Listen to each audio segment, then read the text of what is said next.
Hey Gearslutz, we're here at the NAMM 2019 show in Anaheim, California at the Korg booth, checking out the Volca series, the newest of which is the Volca Modular, which is a West Coast style semi-modular analog synthesizer with 8 inbuilt modules that can be combined in different ways using the 50 on-panel patch points.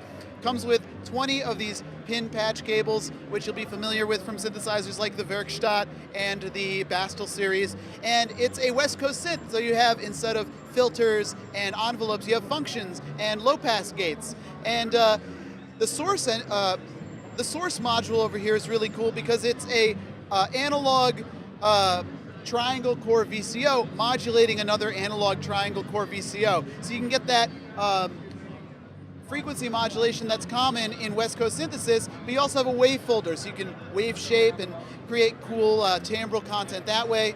There's a woggle, which is a random source generator that's stepped or smooth, as well as clock division, so you can do polyrhythmic stuff. The sequencer and keyboard is microtonal, and you can transpose into different scales and create your own micro-tuning settings.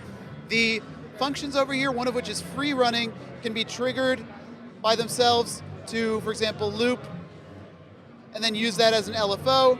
There's a little utility section down here where you can do have 3 inputs, A, B, and C. C has an attenuator, and then you have 2 outputs, A plus B times C and A minus B times C. There's 2 separate low-pass gates, a split, which can be a mult or a mix, passive, and then the space out is the last thing that you hit on the way out on the signal path before the output of Volca Modular, and that's a stereo spatial modulated reverb. It has a patch point so you can modulate it with the sample and hold, which I find really cool.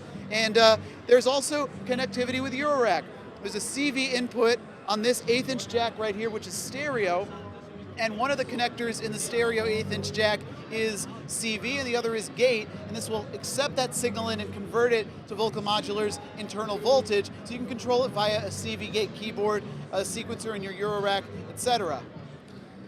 Additionally, there's things like stochastic sequencing, which is a randomized set of 4 different steps which will happen each time a step happens. So you have jump forward 2, stay on the same step, or go back a step, and that's selected randomly out of the 4 when the stochastic sequencer is engaged. There's also a bounce sequencer, and then of course some of the typical features you find on the Volca sequencers. So that's the Volca Modular. It's going to be $199 US, and it's going to be shipping very, very soon after NAMM. Thanks so much for watching.